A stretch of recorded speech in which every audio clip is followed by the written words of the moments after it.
ధన్యవాదాలు తెలియజేస్తూ ఈ యొక్క ప్రెస్ మీట్ యొక్క ఉద్దేశము నేను ముందుగా చెప్తానండి. మేము ఇది ప్రభుత్వ రంగ సంస్థ అండి. ప్రభుత్వ రంగ సంస్థ అనేది అందరినీ కూడా ఈ యొక్క సంస్థ 35 సంవత్సరాలు మమ్మల్ని అందరినీ కూడా మా కట్టె కాలేదాకా కూడా మమ్మల్ని సాగుతుందండి. ఇది ఈ యొక్క సంస్థలో మేము ఉన్నాము. దాని యొక్క నిబంధనలను పాటించాలి, ఖచ్చితంగా పాటించాలి, నిబంధనలు పాటించాలి.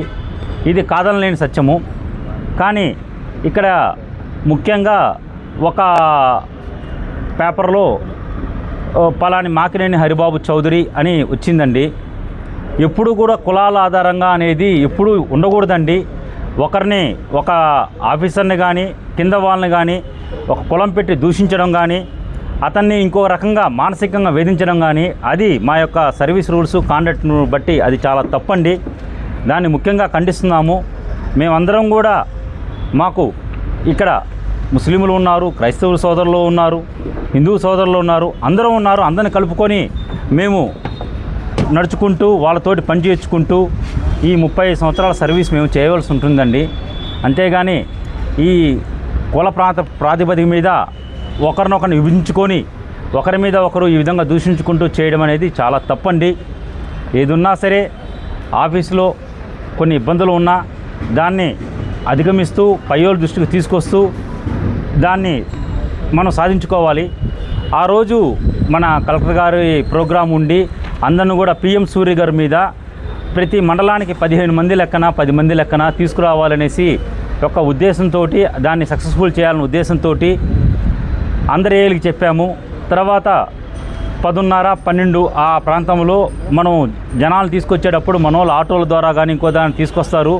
పొరపాటున ఏదన్నా జరగడానికి జరిగితే ఇదిగో పలాని ప్రోగ్రాంకి వెళ్తూ చెడ్డ పేరు వస్తుందన్న ఉద్దేశంతో ఒక యాంగ్జైటీతోటి అందరూ ఆఫీసర్లు కూడా ఉన్నారు. మేము కూడా స్టాఫ్ కూడా చెప్పాము, జాగ్రత్తగా తీసుకురండి అయ్యా వాళ్ళని, మళ్ళీ జాగ్రత్తగా ఇళ్ళ దగ్గర దిగబెట్టండి, ఈ మధ్య యాక్సిడెంట్లు జరుగుతున్నాయని చెప్పాము.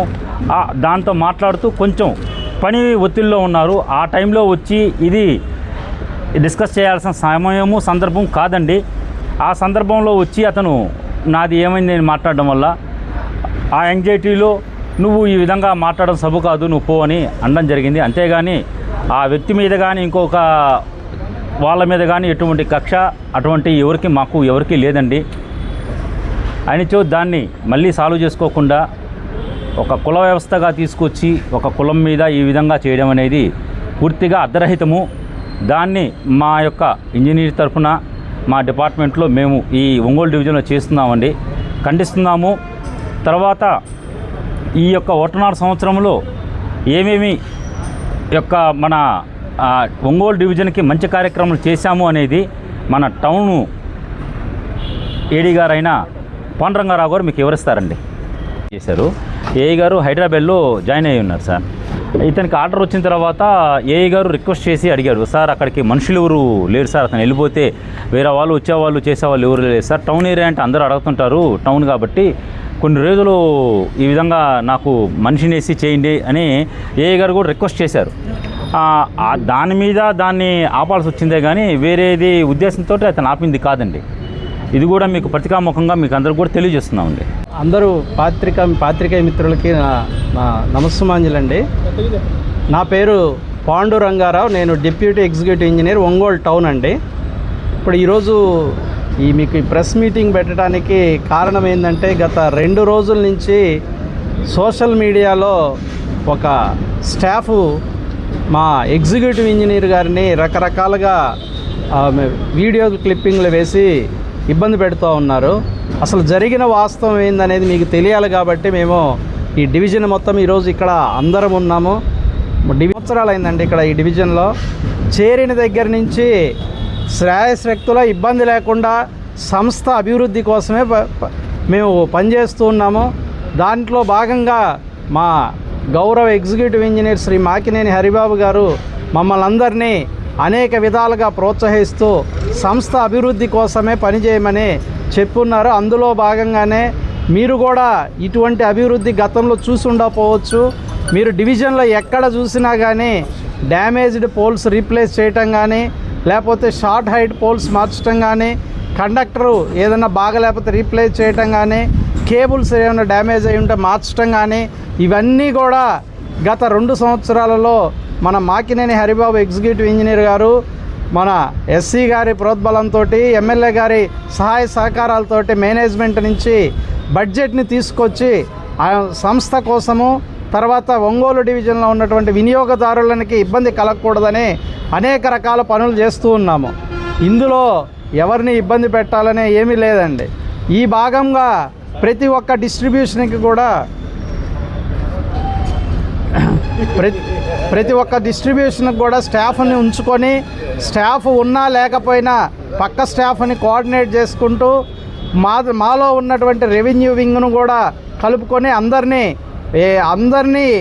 కలిపి మాకినేని హరిబాబు డిఈ గారు అందరితోటి కోఆర్డినేట్ చేసుకుంటూ మన డివిజన్ ఒంగోలు డివిజన్ని అభివృద్ధి స్టాఫ్ ఇతను లింగంగుంట అనే డిస్ట్రిబ్యూషన్లో ఉద్యోగం చేయించున్నాడు.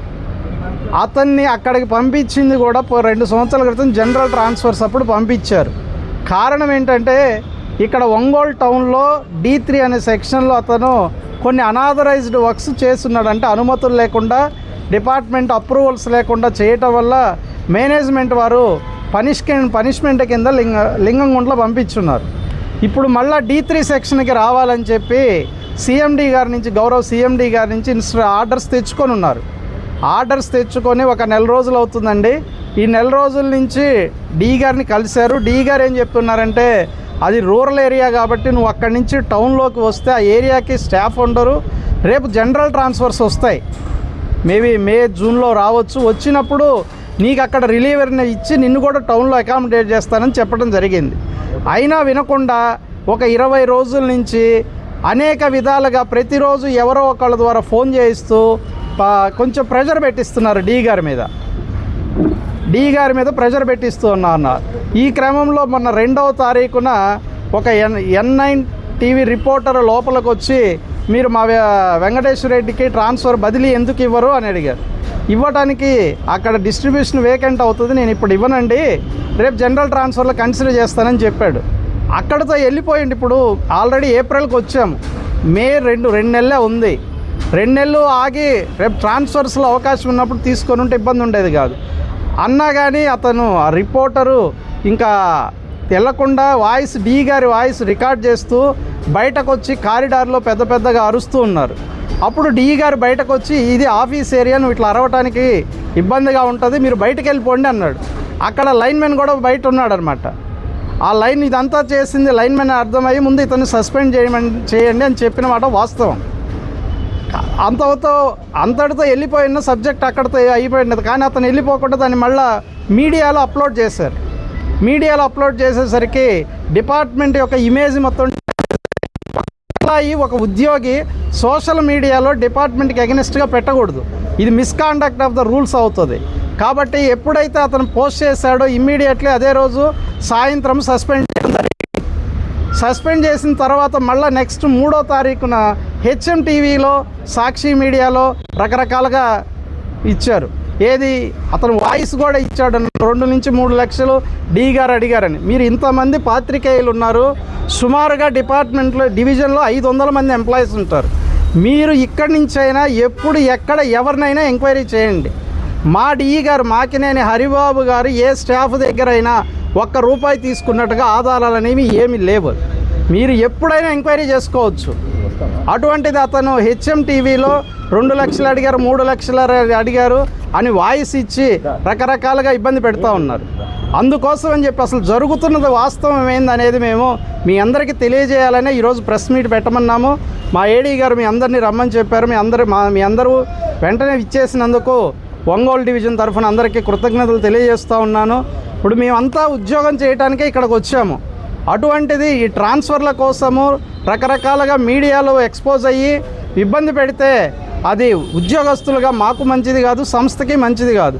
అందుకని మేము మా మేనేజ్మెంట్ వారికి కూడా ఈరోజు విన్నవించుకునేది ఏంటంటే ఇట్లా ఎవరైతే సోషల్ మీడియాలో డిపార్ట్మెంట్ ఇమేజ్ డ్యామేజ్ చేశారో వాళ్ళని ఉద్యోగం నుంచి కూడా తక్షణమే తొలగించవలసిందిగా పూర్తిగా శాశ్వతంగా తొలగించమని ఒంగోలు డివిజన్ ఉద్యోగులందరం కూడా డిమాండ్ చేస్తూ ఉన్నాం.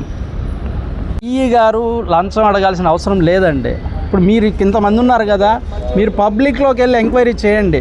ప్రతి ఏ స్టాఫ్నైనా అడగండి, అటువంటి సందర్భం ఉందేమో అడగండి. అసలు లేదు, అదంతా అవాస్తవం. కేవలం ఇప్పుడు ఎప్పుడైతే సస్పెన్షన్ ఆర్డర్ వచ్చిందో, సస్పెన్షన్ ఆర్డర్ వచ్చిన తర్వాత ఇది కావాలని చెప్పి డి గారిని అప్రతిష్ట పాలు చేయాలని చెప్పేసి ఈ విధంగా తీసుకొస్తున్నారు. సార్ గుడ్ ఈవినింగ్ అండి. నా పేరు కండ్లగుంట వెంకటరవి. నేను AP state electricity employees union 327 Ongole division ప్రెసిడెంట్గా పనిచేస్తున్నాను. డిపార్ట్మెంట్లో నేను లైన్ ఇన్స్పెక్టర్గా నూతలపాడులో పనిచేస్తున్నానండి. ఈరోజు ఇటువంటి ప్రెస్ మీట్ పెడతామని చెప్పేసి మేమైతే అసలు ఎప్పుడు అనుకోలేదు. అది మా హరిబాబు డి గారి గురించి మాట్లాడాల్సి వస్తుందని. ఎందువల్లంటే హరిబాబు డి గారు చాలా కార్మికుల కోసం అతను ఎంత దూరమైనా వచ్చి చేసే వ్యక్తిత్వం ఉన్నవాడు కాబట్టి అతని గురించి ఇటువంటి సందర్భం వస్తుందని అనుకోలేదని చెప్తున్నాను నేను. యాక్చువల్గా డి గారు మాకు 20 సంవత్సరాలు తెలుసు. ఇక్కడే మన ఒంగోలు డివిజన్లో ఏ గారు చేశారు, ఏడీగా చేశారు, డి గారు చేశారు. ఏదైనా సరే ఎక్కడ కూడా అప్పటి నుంచి ఇప్పటి వరకు కూడా ఎంప్లాయీస్ తరపు నుంచి అతని మీద ఎటువంటి అభియోగం లేదు, ఎటువంటి ఇట్లా చేశాడనేది ఒక చిన్న రిమార్క్స్ అనేది లేకుండా చేసుకొచ్చాడు. ఇంతకాలం ఒంగోలు డివిజన్ ఎగ్జిక్యూటివ్ ఇంజనీర్గా 2 సంవత్సరాల నుంచి పనిచేస్తున్నాడు. ఆయన ఇక్కడికి వచ్చినప్పటి నుంచి ఎంత డెవలప్మెంట్ చేస్తున్నాడు. డిపార్ట్మెంట్లో లో వోల్టేజ్ సమస్య కానీ, అలాగే కొత్త పోల్ వేయటం కానీ దాదాపు ఆయన ఫైట్ చేసి దాదాపు ఒంగోలు డివిజన్లోనే దాదాపు 40-50 కోట్లతోటి ఎస్టిమేషన్ వేయించి వర్క్ చేయించున్నాడు. ఆల్రెడీ 50 కోట్ల రూపాయలతోటి వర్క్ చేయించున్నాడు. కార్మికులు అది విద్యుత్ అసౌకర్యం లేకుండా ఉండడం కోసం లో వోల్టేజ్ సమస్య కానీ, డ్యామేజ్ పోల్స్ కానీ, పాత లైన్స్ మార్చడం కానీ ఇవన్నీ వర్కులు కూడా ఆయన పర్సనల్గా ఇంట్రెస్ట్ తీసుకొని సిఎండి గారితో చెప్పి చేయించుకొని 50 కోట్లు వర్క్ చేస్తున్నాడు. అదే విధంగా మాతోటి కూడా పని చేయించున్నాడు. ఏ పని చేయించినా సరే మీరు పర్ఫెక్ట్గా మీ పని చేయండి, నా పని నేను చేస్తాను, మీరు ఎటువంటి ఎక్కడా కూడా రాజీ పడకుండా పని చేయండి అని చెప్పేసి మమ్మల్ని పూర్తిగా ఎంకరేజ్ చేసి ఒంగోలు డివిజన్లో స్టేట్ గవర్నమెంట్ ఇచ్చిన పారామిలిటరీస్ అన్నింటిలో కూడా నెంబర్ 1 స్థాయిలో నిలబెట్టిన వ్యక్తి అండి హరిబాబు డి గారు. అటువంటి చేసిన వ్యక్తికి ఇటువంటి అభియోగం వస్తుందని చెప్పేసి అయితే మేము అనుకోలేదు.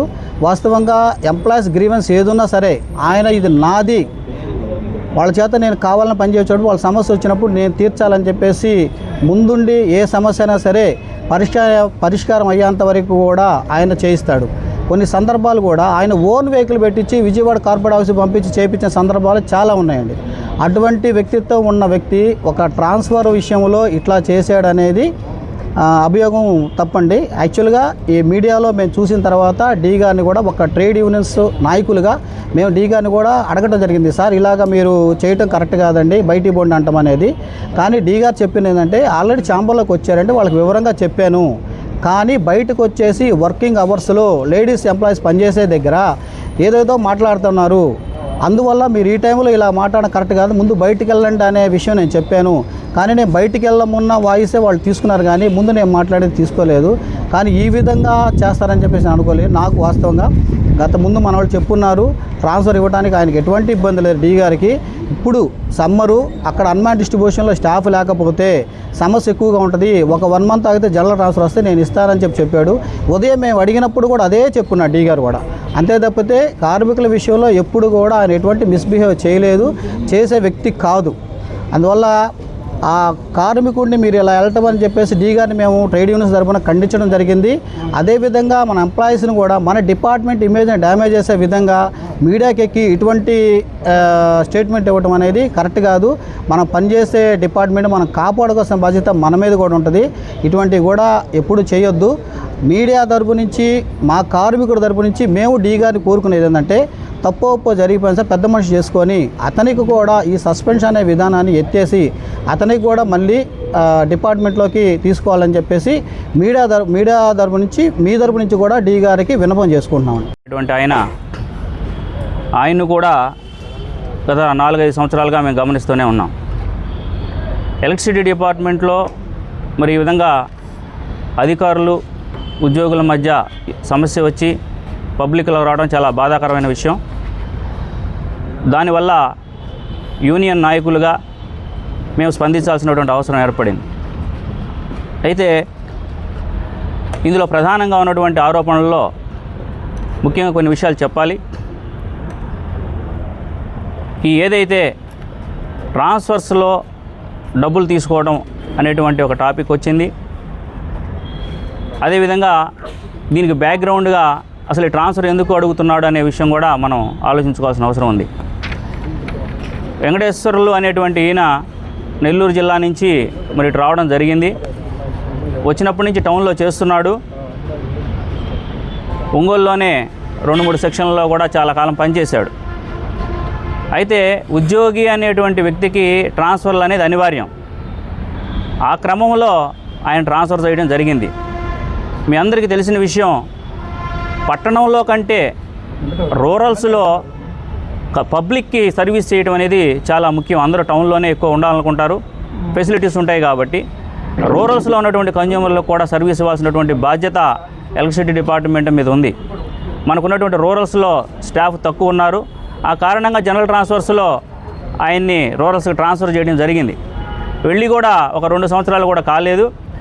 మరి మనిషికి కోరిక ఉండటం సహజం. టౌన్లో చేయాలన్నటువంటి కోరికతో ఆయన ప్రయత్నించడం కూడా చేసుకున్నారు. మరి మీడియాలో చూపించినట్టుగా మరి అధికారులు CMD గారి దగ్గర నుంచి ఉత్తర్వులు తెచ్చుకున్నారు. అదేవిధంగా SC గారి దగ్గర నుంచి కూడా ఉత్తర్వులు తెచ్చినట్టు మీడియా ద్వారా చూసాం.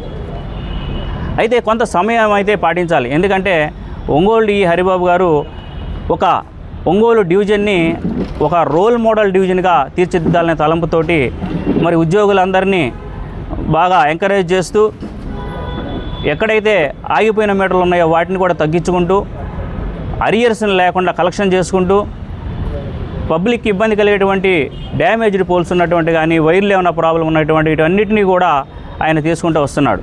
మరి ఈ ఆరోపణలు వచ్చిన తర్వాత మేము కూడా అడిగాం, సార్ ట్రాన్స్ఫర్లు ఆయన అధికారుల దగ్గర నుంచి పైనుంచి తెచ్చుకున్నారు కదా, మీరెందుకు దాన్ని కన్సిడర్ చేయకుండా ఆపుతున్నారంటే, నాకు ఆయన ఆపాలనే ఉద్దేశం నాకైతే లేదు. కానీ కేవలం ప్రస్తుతం టౌన్లో స్టాఫ్ ఎక్కువ ఉన్నారు, బయట స్టాఫ్ తక్కువ ఉన్నారు. ఆ ఊరికి ఒక మనిషిని తీసేస్తే మళ్ళీ వచ్చిన దాకా ఇబ్బంది అవుతుంది కాబట్టి కొంతకాలం ఆగమని చెప్పాను. ఆయన అలా ఆగకుండా మరి ప్రెజర్ పెట్టడం జరిగింది. అయినా మీడియా వారిని కూడా తీసుకొని వచ్చారు. వారికి కూడా చెప్పాను వినమ్రంగానే, దీని పరిస్థితి ఇట్లా పరిస్థితి పబ్లిక్కి ఇన్కన్వీనియంట్గా ఉంటుందనే ఉద్దేశంతో మేము ఆపుతున్నాము తప్పితే ఆయనకి ఇవ్వకుండా ఉండాలనే ఉద్దేశం లేదు, మేము నిదానంగా ఇస్తాము అని చెప్పడం జరిగింది. కానీ ఆయన కొంచెం అగ్రెసివ్గా ఉండటము, దీనివల్ల డిపార్ట్మెంట్కి డ్యామేజ్ వచ్చిందనే ఉద్దేశంతో ఆయన్ని కంట్రోల్ చేసే ఉద్దేశంతో నేను బయటికి పొమ్మని చెప్పాను తప్పితే ఆయనకి ఇవ్వకూడదనే ఉద్దేశం లేదు. కేవలం పబ్లిక్ ఇంట్రెస్ట్ దృష్ట్యా ఎవరికి ఇబ్బంది కలగకుండా సర్వీస్ ఇవ్వాలంటే తపన తప్పితే ఇంకా నాకు ఏ ఉద్దేశం లేదని చెప్పడం జరిగింది. ఇకపోతే ఏదైతే నాకు కావాలి ట్రాన్స్ఫర్ అనేటువంటి కోరిక ఉందో ఆ కోరికను తీర్చుకునే మార్గాలు చాలా ఉన్నాయి. ఆయన దగ్గర ఉత్తర్వులు ఉన్నాయి, యూనియన్స్ ఉన్నాయి డిపార్ట్మెంట్లో. ఆ యూనియన్స్ ద్వారా వెళ్ళి మేనేజ్మెంట్తో సంప్రదింపులు జరపచ్చు. లేదంటే ఆయనకి ఇచ్చినటువంటి ఉత్తర్వులు కాదంటున్నటువంటి కింద అధికారి మీద పై అధికారి దగ్గరికి వెళ్ళి, సార్ మీరు ఇచ్చినటువంటి ఉత్తర్వును ఆయన ఒబే చేయట్లేదు, మీరు కొంచెం చెప్పండి అని చెప్పి చేసుకునేటువంటి విధానం ఉంది. అది డిపార్ట్మెంట్లో ప్రొసీజర్, మంచి విధానం, ఎవరికి నష్టం లేనటువంటి విధానం. కానీ ఆ విధానాన్ని వదిలేసి మీడియాకి మీడియా వారికి ఇవ్వాల్సినటువంటి గౌరవం ఇచ్చి వారికి deputy executive engineer Ongole division సంబంధించి 3 సబ్ డివిజన్లు ఉంటాయండి. ఒకటి ఒంగోలు టౌన్ సబ్ డివిజను, ఒకటి Ongole rural sub division, 3 Chemakurthi sub division. ఈరోజు ఈ ప్రెస్ మీటు ముఖ్య ఉద్దేశము అది అమౌంట్ గురించి. ఇప్పుడు కన్సర్న్ స్టాఫ్కి డీ గారికి మధ్య వాగ్వాదంలో నేను ఆల్రెడీ గత 2 సంవత్సరాల నుంచి పనిచేస్తున్నాను డివిజన్లో. ఎక్కడ కూడా ఈ ట్రాన్స్ఫర్స్ కానీ వాటికి కానీ, అంటే డీ గారు నాకు బాస్ కాబట్టి ఎక్కడ కూడా అడిగిన దాఖలాలు నేనైతే చూడలేదు, దొరకలేదు. ఇది పూర్తిగా నాకు తెలియదు కాబట్టి నాకు నిరాధారం అని నేను అనుకుంటున్నాను. ఆ డివిజన్లో ఇంతవరకు ట్రాన్స్ఫర్స్కి అట్లాంటి ఎప్పుడు జరగలేదు. ఇట్లాంటివి ఇది నాకు తెలిసిన విషయం. అది సజెస్టబుల్ కూడా కాదండి, తగిలించుకోము. కానీ ఆ ప్రెస్కి ఇచ్చినప్పుడు ఒక ఎగ్జిక్యూటివ్ క్యాడర్లో ఉన్న వ్యక్తికి మాకినేని హరిబాబు చౌదరి అని ఎప్పుడు కూడా ఆయన చౌదరి అని చెప్పుకోను, ఇంకోటి అని చెప్పుకొని ఇంకో చెప్పుకొని ఎక్కడ తిరగలేదండి. ఉద్దేశపూర్వకంగానే అది చౌదరి అని అది వేశారండి. అది తప్పండి. ఏంద్రా అంటే మేము చెప్పుకొని తిరిగేటప్పుడు అయితే అది ఉండాలి. కానీ ఈ దేవాలయంలో ఒక కమ్యూనిటీ పోతారండి, ఈ దేవాలయం కంటే ఎక్కువ అన్ని కమ్యూనిటీలు వస్తారు. ముస్లింలు వచ్చేసి మాకు పామూరు ఉంటే బిర్యానీ పంపించారు. తర్వాత మొన్న క్రిస్మస్ చేసుకున్నారు. అట్లా అందరం ఉండి అందరు చేసుకునేదండి. ఇక్కడ కుల వ్యవస్థ అనేది ఒక డిపార్ట్మెంట్లో తీసుకురావడం తప్పండి. అది తీసుకొచ్చాడు కాబట్టి ఇది మేము అంటే నా దానిలో నేను ఖండన ఇచ్చాను. మిగతాదన్నీ కూడా మన టౌన్ ఎడీ గారు మీకు చెప్పారండి.